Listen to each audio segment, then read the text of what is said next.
Nurse plants in the desert. We're looking today at an encilia or brittle bush, and underneath it I tucked in a saguaro. And this guy was about 6 inches when I put him under here a year ago. And look how much. He's almost a foot tall already.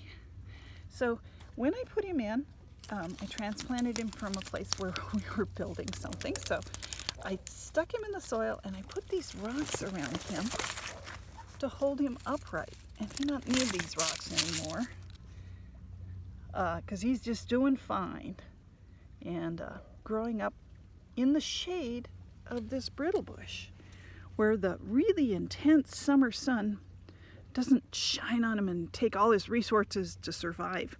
So delicate plants really do well under nurse plants. And it's not just saguaros, barrel cactus also. And then these little hedgehogs, I'm going to whirl you around over here. These little hedgehogs that I planted.